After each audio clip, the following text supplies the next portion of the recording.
Welcome to On Campus with CITI Program, the podcast where we explore the complexities of the campus experience with higher education experts and researchers.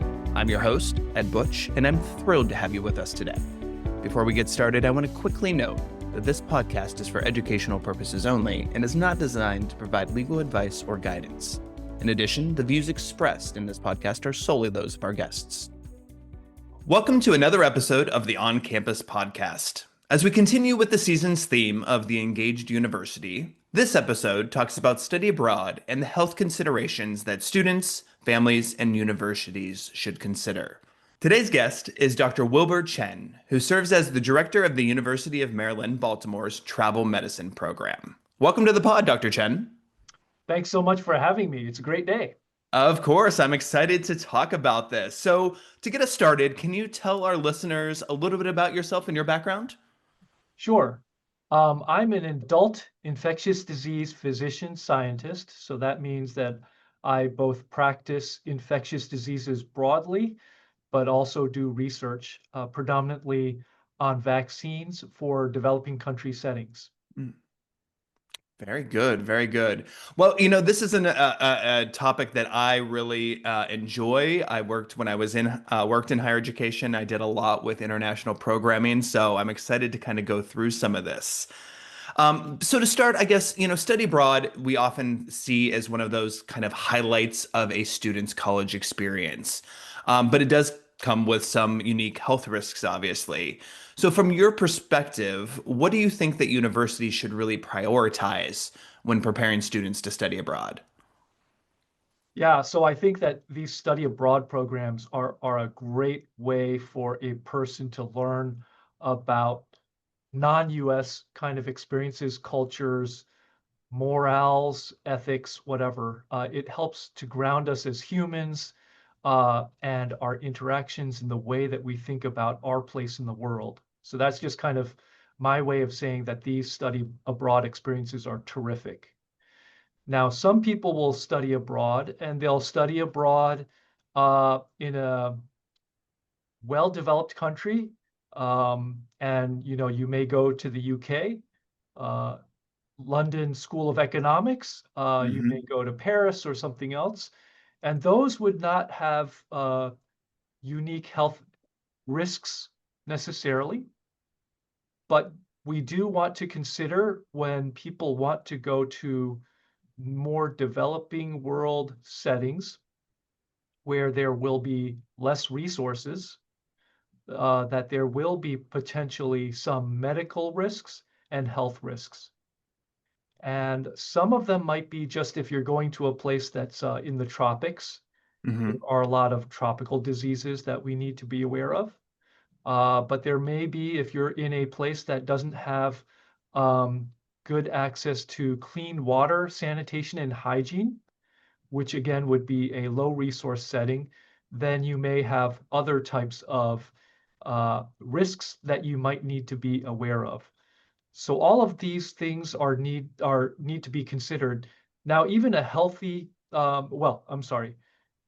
student who may have their own health concerns, which means that they have their own medical conditions as they study abroad, and even if you're going to London, Paris, or somewhere else, may have some unique health risks just for themselves because they have a medical condition. And this is where I always remind students that they may need to identify a medical center or a clinic or a primary care provider to continue to provide for their health needs that would be unique to their condition. And again, it might be because they had an organ transplant recently. They may have had cancer and are in remission, but are still requiring a lot of care afterwards. They may have type 1 diabetes or some other condition that, again, requires that they may have to have unique care that's very specific and also is time sensitive in terms of the timing of their follow-up. So I think that those are things that, again, students should be aware of, and also the campus that's sending them should be aware of as well. Definitely, definitely. Thank you for that. Definitely. And I kind of my first travel experience internationally was in undergrad, and I went to the UK, so kind of that less risk type of place. But then when I worked at Kent State, I actually helped develop a partnership with a partner university in Brazil. So obviously there was a little bit more that I had to do to before I went on that trip because it is kind of some of that that tropical that you mentioned and a little less developed water systems and things like that. So I'm glad that you mentioned both of those things. So why, I guess, is travel medicine, since this is obviously, an area for you that you study, why is it really an important part of global health? And what does that really look like in terms of that intersection with higher education? Yeah, when we're sending students to other locations, um, you know, these are students of a university. They're paying for their experience in education, but I think also parents and the students are also hoping that they will have an assurance of their safety, their welfare, wherever it is that they are having that educational experience, whether it's right on the campus or abroad. So we want to be very holistic in trying Mm, to evaluate what those risks are. Now on campus, those are fully thought out. We've got on-campus police, we've got a clinic, we've got other resources provided right on campus. So it's all kind of um, easy to provide because it's all there. Now, when you study abroad, we would like to have those types of same resources available. Some of them are provided virtually and can be, mhm, you can still connect with a resource officer on your campus, even though it's a 12-hour time zone difference, and that's okay. But some of the things need to be right on site. And that's basically saying if the student has underlying medical conditions, we really want to make sure that they have the clinical resources, the provider, whatever services they need to be able to continue to maintain their health needs. We want to make sure that we reduce their risk in all the ways that we can predict. And that's again going back to the travel medicine part where we evaluate what that risk would be. Where is it that they're going? What are the types of activities that they will engage in? Are they going to be indoors virtually all the time? Or a lot mhm, of it, is it going to be outdoors? Are they going to be doing some wildlife refuge work? Are they going to be doing some um, jungle kind of excursion experience because it's part of an archaeological dig or whatever else, some other things where, again, they're going to be outdoors a lot. And the reason why outdoors is because that's where the insects are. And so if you're in a tropical area of the world or even non-tropical where it's just, you're in a temperate area with a lot of forest, you can still get ticks. And ticks also have infections as well that we want to consider. So again, are you going to a place that has poor sanitation, hygiene, and lack of access to clean water? Well, we're thinking about ingestion-borne food and water-borne diseases that are very easy to get, especially over time. You're going to be staying there for, 3 months, maybe up to 6 months. That's a lot of opportunities for you to be exposed to something, whether it's by insect bite or by ingestion. So we want to make sure that we are aware of all of this. Um, Sometimes you're at high altitude, there's not a lot of cloud cover, and you don't realize how much sun exposure you get. And so you might get sunburnt, and we want to reduce that risk and also the risk of cancer. So we'll talk about, just making sure that people are wearing sunscreen at all times and protecting themselves from UV light. Um, there may be situations where they're going to a country where um, there may be a little bit of political unrest or social unrest or some other things. So we want to make sure that we've got contingency planning so that they can make sure that they are physically safe. Um, they may be going to a country that is stable, and during the course of those few months, that situation may change, and those are unpredictable. So let's have a crisis contingency plan. Well, let's maybe not call it a crisis, but a contingency plan. yeah.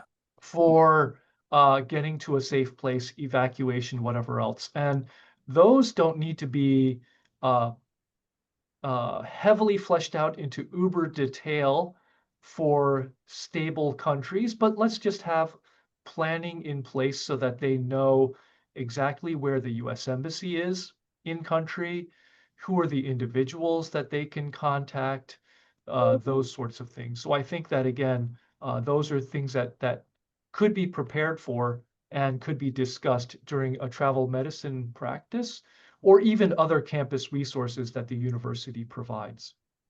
Definitely. A lot of really important points there. I think that the knowing where the closest US embassy is, I think is definitely very important. Having that information, having them put it into their phone, a piece of paper in their passport so that they have that information, and the universities provide that, I think is really important.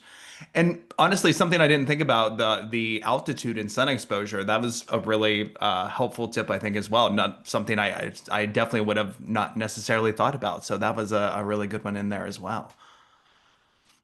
Yeah, we want So, to prevent whatever, cancers or other things. I'm not just thinking about infectious diseases because I'm an yeah. internist as well, and I want to make sure that people are, well, that they're eating healthy, that Hmm. they are maintaining some exercise, keeping busy with their bodies, whether they're on campus or abroad.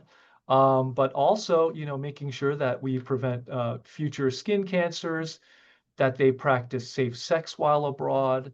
There are some people who may want to get a tattoo while they're abroad to kind of Mm. show, have a souvenir. But I would say that we would want to be selective and make sure that they choose a tattoo parlor that looks like that they are practicing sanitation and hygiene because, we want to make sure that they sterilize their equipment properly. Yeah, Otherwise, you could get inoculated with someone else's blood without sterilization, and that could be a cause for getting hepatitis B, hepatitis C, or HIV, or perhaps another infection. So again, we just want to have safe practices holistically while we're abroad, and we'll try to cover that during the travel clinic. definitely. Great. Thank you. So, and you mentioned vaccines a little bit earlier, but I guess what vaccines or even other preventative measures are most commonly overlooked by students as they prepare to study abroad? Yeah, I would say I remind people, make sure that you've got your tetanus booster within 10 years. Some people have no idea of when their last dose was. Yeah. Oftentimes their pediatrician has taken care of it, but I just want them to have their immunization record so that they can actually verify that it's been done. Um, the student may be going to a less developed place where they may not have thought about enteric diseases or diseases that you can get that are through ingestion and absorbed through the gut. And that might be like hepatitis A, which is from food or water, typhoid, which is from, Hmm. again, food or water that can be contaminated. These are both, we have good vaccines for them, so we would want them to be prepared to receive those. There are insect-borne infections. So if you're going to the tropics or the subtropics or to other areas where you might encounter, you might have a lot of outdoor exposure, then we would be thinking about tick-borne infections like tick-borne encephalitis or mosquito-borne infections like Japanese encephalitis, yellow fever, dengue, chikungunya. There are a lot of infections that we know that are transmitted by mosquitoes that also we don't have vaccines for. So we will Hmm. talk about the benefit of perhaps sleeping under a mosquito bed net and application daily of a good mosquito repellent.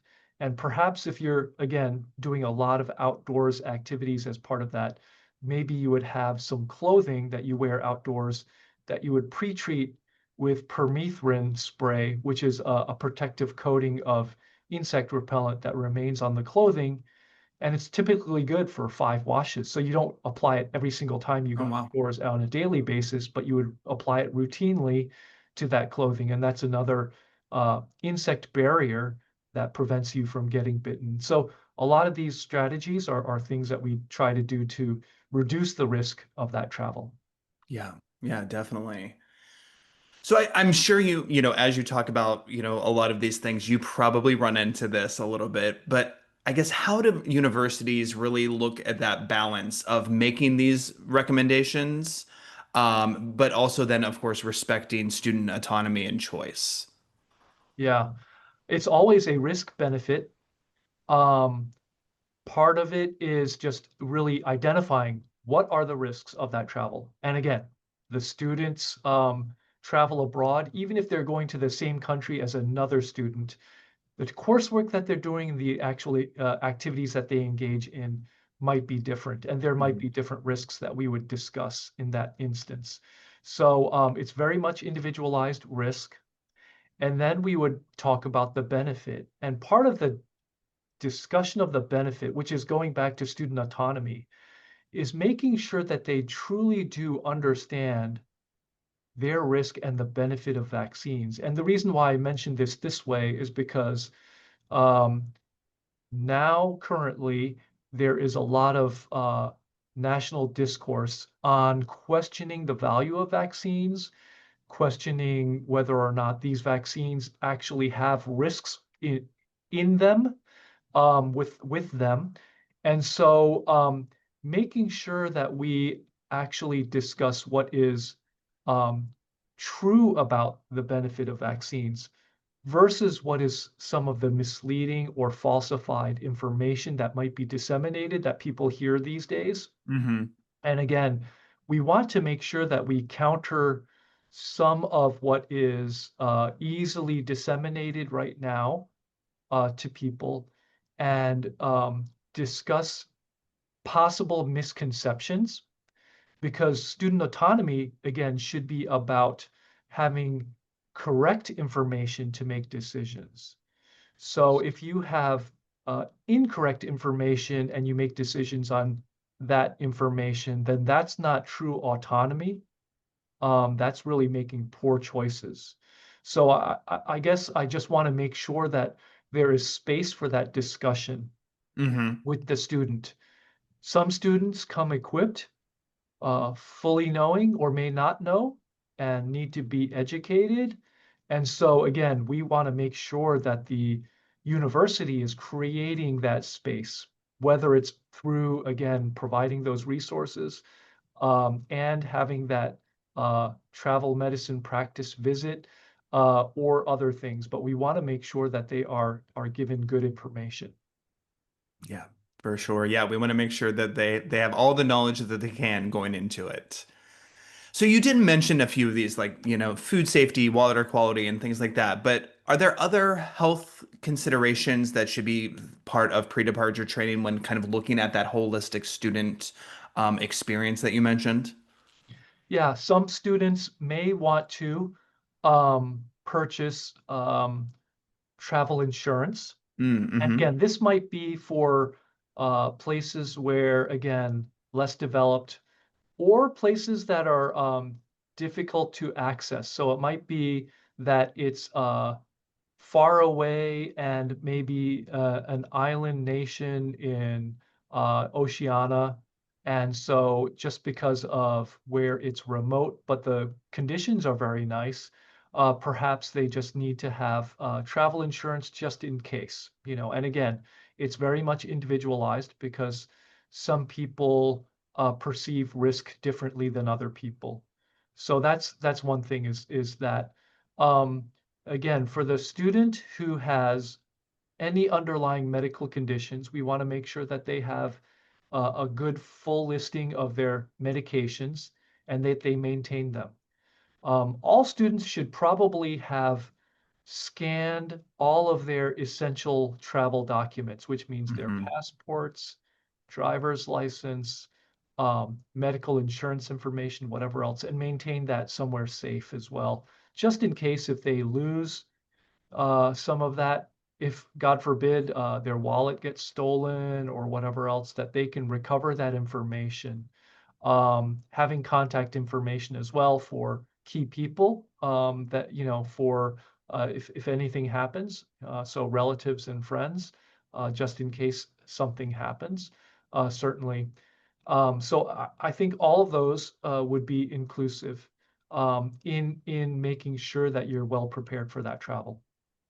Definitely. Yeah. And I think writing down those phone numbers because we don't memorize phone numbers anymore, right? So having that in case you lose your phone can be very important.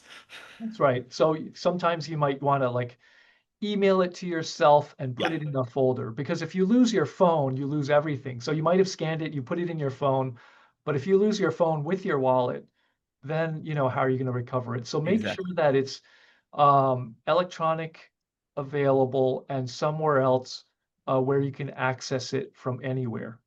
Definitely. That's for sure. All right, so what do you really see as some barriers that students may face when accessing some of these resources? And what are some things that universities might be able to do to help reduce those barriers? Yeah, I think that the one barrier is awareness, but I think a lot of colleges and universities that do have a lot of big study abroad programs have a very good program for making students aware of all of these things that we're discussing today that they need to be prepared for. Um, but I think what colleges and universities oftentimes don't have the ability to do is to reduce the actual cost of these vaccines Hmm. and medications perhaps. And what I'm speaking to is maybe malaria medications, prophylaxis that a person might need if you're going to a malaria endemic country and going to have a lot of outdoor exposure where you get mosquito bites, which again, uh, taking a malaria medication, some of them are cheaper than others, but there's still a cost. Yeah. And there's also the cost of these vaccines, which some of them are very expensive. They're not covered by insurance typically. And so, unless the college or university has some sort of scholarship program or subsidization program, these are going to be out of pocket expenses for that student. And they, again, could be to the point where a student really cannot travel only because of the cost of those vaccines or the cost of travel overall. So I think that that could be a barrier. Um, the value of the study abroad might be that moment for that student where they decide, wow, this is the career that I want to do based Hmm. on that experience. So, I really want to make this a readily available, experiential event for a student should they want to do it. Um, but it should be something where um, all students are able to access this, um, so in an equal way. And we would want to not only have it for the rich or the persons who have the means, but we want to make sure that it's available to all students, no matter what their means are. Again, that's not something that all colleges and universities can control. Um, but it would be great if we can overcome that barrier. I personally try to reduce that myself by making my clinic as cheap as possible. I run it as a not-for-profit. Hmm. I'm fortunate because I can do that. I'm a state employee of a state university, which means my salary is already covered, and I don't charge any of my salary, my time to running this clinic. All of the vaccines that we provide, we make the patient that comes in to be seen, they pay for the cost of the vaccine. So basically, it's down to the penny. What I paid Yeah. for, we pass that to the patient, and we haven't marked it up at all. And then we have small fixed fees for the consultation fee and then the nurse administration fee on top of the vaccine because I do have to pay for the cost of the clinic to run, like the lights, the space that I use, whatever else. I have a medical assistant that works with me. We use an electronic medical record that is part of our shared faculty practice. Now, the clinic still runs, as a, you know, not, it's basically run, um, in such a way that I'm costing the university money, but it's run with a value of educating the public. Yeah. Okay, so I say that because I try myself to reduce the cost of the clinic. Other universities and colleges don't have the benefit of having a travel clinic right on campus. If you're a smaller college or university, you have to send them out. Right. And so the community travel clinic around you might be run as a for-profit business. That's unfortunate again, and that could be a barrier. Yeah, and I know that, in part of that you mentioned scholarships, and I think that's hopefully one way that maybe, study abroad offices, global education offices might be able to help students if possible, if they can do a little bit of fundraising around that areas, reaching out to alums of their study abroad programs and say, hey, can you, donate a little bit to help those students that might need help in getting some of those costs covered then as well. So I think that's a great way for universities to be able to do that. So, looking at kind of, our world outlook, and I don't want to say our world today, it's kind of always been this way, but, how do outbreaks in one region, whether that's health related or political related or whatever it might be, how does that affect study abroad programming, and how do institutions look at that in terms of weighing the risk of cancellation of a program versus continuing a program? Yeah, this was relevant during the COVID pandemic, certainly Hmm. in 2020, where a lot of programs were deciding uh, whether or not, and then when they decided, okay, well, we should shut down, how quickly are we going to do this? And some of them had to really make it up as they go along because these are not things that we typically think about in stable environments. And, these outbreaks only happen every few decades. Um, so I think that we all need to kind of have contingency planning in the background, whether it be on campus for like a meningococcal outbreak or a flu outbreak right on campus, or God forbid, active shooter, drills and those sorts of things. So I think a lot of campuses are very attuned to, contingency planning. This also has to be for the study abroad programs Yeah. where again we adopt a system of okay, it's green light now status for this country, or uh-oh, we've approached these things and now it's a yellow light, where we want to have some caution to look for what conditions, and then it's certainly a clear red light condition where again we're going to start now wrapping up operations or maybe turning these opportunities into the student is not allowed now to do the excursion into the forest, but they're going to stay in the main city. They're Hmm. going to do all of their coursework, didactic work um, in classroom, but not have those other opportunities to be outside of the classroom while in those study abroad countries. There may be some retraction of some of the experience um, and again, it's according to whatever the outbreak situation might be. And again, if it's an Ebola outbreak in Central Africa or something else, again, that would be according to what those conditions would be.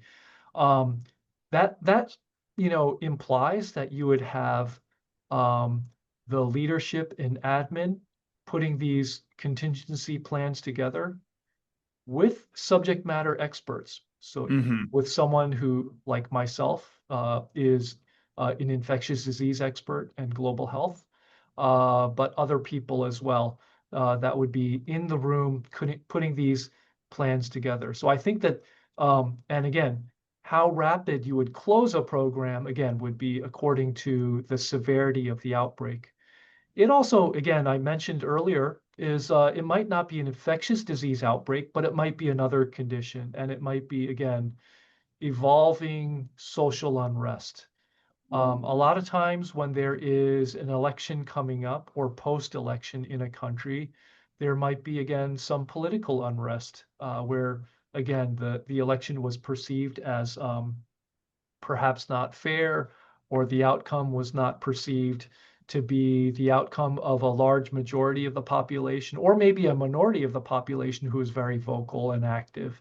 And again, that might set up a situation that, again, we want to be watchful for.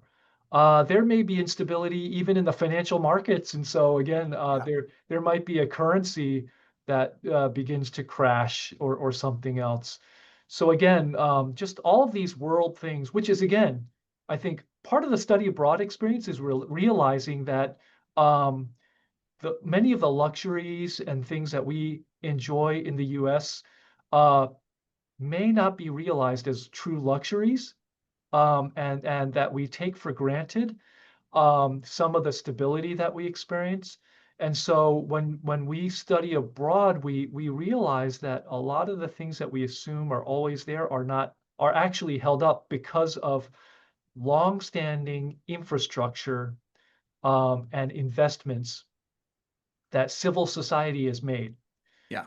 into the financial structure, into the governing, into the policing, into all this other stuff, and also into the medical systems and the ability to maintain infectious disease and outbreaks. So all of these things I think are part of that experience as well that could be valuable, but of course we still want to have the student be safe. Yeah. Yeah. I really like that you're bringing up a lot of these other aspects because, when we think about kind of global health, oftentimes I think we only think about like the medical aspects. But these other things really are important to a student's physical health and safety. So I really enjoy that you're bringing up a lot of these things. So, what ethical responsibilities? We are a city program, and so we like to think about ethics. So, what do you think that these ethical responsibilities that universities have to their students, to host institutions, and to the local communities where they're actually sending these students as well? Yeah, I love this question actually. So I think about this all the time as well. The foremost thing is that when the student is going, that they maintain respect Hmm. for all the things that they're engaging in, realizing that they are inadvertently being an ambassador for the US and their own institution that they Yeah. represent, so their college and university. um, Realizing that the country that they go to may have a different set of central morals, ethics, um, cultural acceptabilities, those sorts of things. So, just broadly, it might be okay to wear t-shirt shorts and open sandals on campus because it's hot. But there are some countries in which proper attire is long pants, not showing your ankles, not showing your shoulders, so wearing longer sleeves.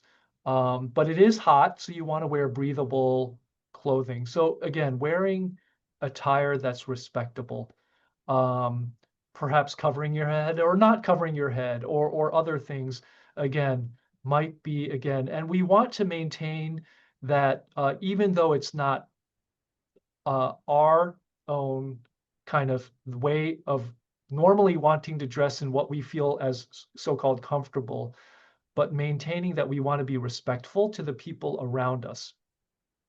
And so we're the ambassador as well. We want to be, again, put the college, university, and the US in the best light.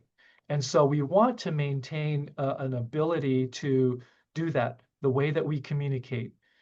Do you shake hands or not shake hands? Do you hug or not hug? Yeah.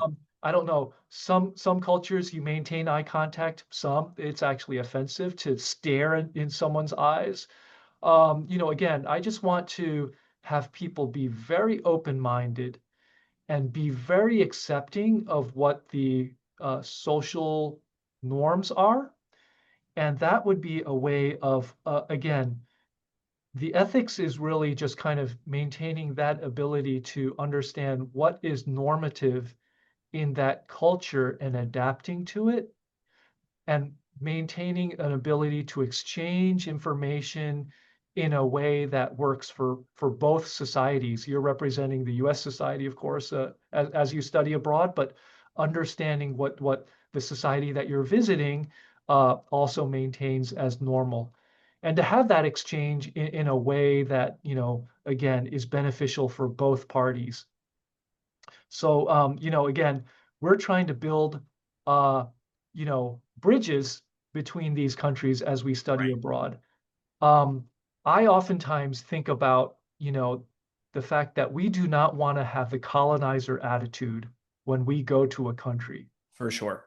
We do not want to come across as I'm from the US and this is the way that I do it. You need to adopt to me.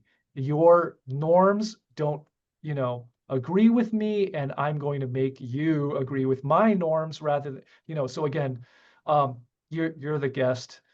We want to maintain that respect, as a guest. So I think that that's kind of what I think about a lot when I travel and we meet with my own foreign colleagues, Yep. that I want to be a blessing to them and also have a good exchange. That's for sure. Yeah, very important points there for sure. And that ambassador, that thought of being an ambassador, I think is extremely important. So you did mention COVID a little bit ago, and so as we're looking at this post-pandemic world, which I guess is, odd to say 5 years now, we're 5 years out at this point. I guess, what changes or innovations do you think that we'll see as universities start to approach travel medicine for students and faculty in maybe different ways? Yeah. Well, I think virtual learning has of course made leaps in advancement to make it possible so that we can have uh, virtual classrooms where you don't have to physically travel to the other Hmm. location and still have good exchanges. Although there's really not a complete, experience, of course, with the virtual learning. But I think that that could be a way where we can also have a lot of the learning continue even after the travel, for you to continue to have an exchange with those colleagues, perhaps that you built a relationship with abroad. Um, so that would be one thing. Um, I think innovations in terms of just our ability to predict outbreaks, hopefully, will continue to improve. That depends, of course, on in-country surveillance, Hmm. which means that those countries who are not able to invest in the infrastructure of their medical systems and surveillance systems will always be less prepared than the countries that are able to make those long-term investments. But again, surveillance will help us with outbreak kind of prediction as well.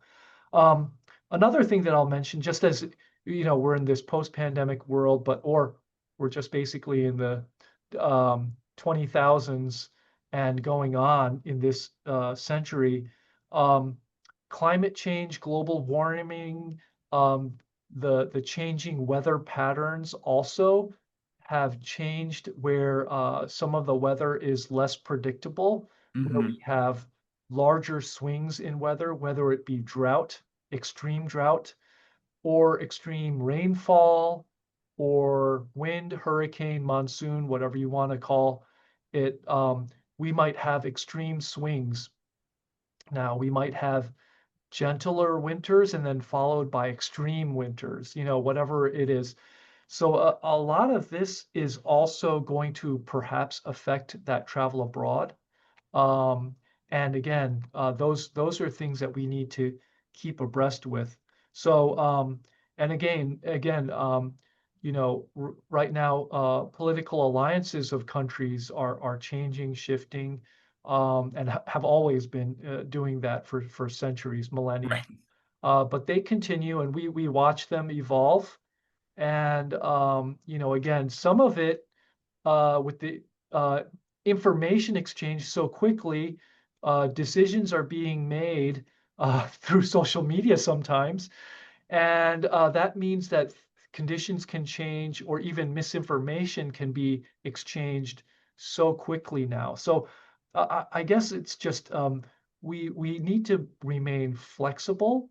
Yeah. We also need to remain in a way where we are able to evaluate all of this exchange of information or the conditions um, quickly. and in a way that makes sense. Not to be alarmist on one hand, and also not to be uh, soothed and comforted into a situation where, again, all the signs are showing that maybe you should evacuate, or maybe you should be concerned, and you are basically putting your head in the sand and not reacting to the situation. So again, we want to be able to react to those real world situations. Yeah. And your first point that you brought up there with online learning made me think and go back to an earlier question where we talked about, reducing barriers to some students and things like that. And maybe, coming up with something where two faculty colleagues from different countries have a class together that they're doing, and it's, via Zoom every week or something like that, so that students are able, who maybe can't afford to do a full study abroad experience, could still have that experience in interacting with, maybe a class from another country or something like that as well. Yeah, yeah. So I think again, these study abroad experiences can be very powerful. Um, but the power is also not just, and some of these study abroads, could be as short as like 1 week, 2 weeks. Hmm. Oftentimes are a whole semester or a whole year abroad. And as we move into kind of the hybrid, where there's virtual versus whatever, there may be, again, where in previous years it was an entire semester abroad to have that experience. Right. But we might be moving toward where you go out for 2 weeks, you establish that relationship, and then you come back, have some virtual exchanges, and then you go back for another 2 week or 4 week experience and still get the same experience, but shorter durations of time of travel. Again, that might be appropriate for some settings. So again, I think higher education wants to be able to be flexible to make the learning experience just as valuable while creating, an experience that really is educational. Yeah, for sure. So as we wrap up here, if you were to recommend one or two best practices for campuses to adopt right now that maybe they aren't doing, what would those be? Yeah, I think that if the campus doesn't have a kind of office that is dedicated to study abroad, foreign travel, and those resources, then certainly they would want to invest in that. And if they do have them, then they want to think about what are the additional things that could be done to really bolster the office and the experience, which is maybe, again, coming up with those contingency plans, dusting them off and refreshing them with the newer information that we have. Um, Also, it might be establishing more of these connections with foreign universities, colleges, or other nonprofit organizations, or what have you, for the exchanges. Again, I completely agree with the notion that having a out of the US foreign experience is an extremely valuable experience to have to understand our place in the world, Yeah. and that wherever it is that a person lands with their career, that there is a place in the world that they are, that they could have an impact. And so I want them to think about not just their local community, but also their global community. Wonderful, wonderful. Thank you so much. This has been a great conversation. Some really important points that I think you brought up throughout. So I really appreciate it. Any final thoughts for our listeners today? I don't want students to think that when they're going abroad that they have the attitude that they're going on holiday, Hmm. but that it's really that exchange of knowledge, and that's going to be the most valuable part, and that as they do that, that they are an ambassador for their university and college. So not having the idea, again, that they're on a holiday, that they're on a vacation, but that they really want to take this attitude that they are really there for a purpose. Well, thank you so much again. I really appreciate it. I invite all of our listeners to visit cityprogram.org to learn more about our courses and webinars on research, ethics, compliance, and higher education. I look forward to bringing you more expert guests to discuss what's happening on campus. Special thanks to our line producer, Evelyn Fornell. Production and distribution support provided by Raymond Longray and Megan Stewart.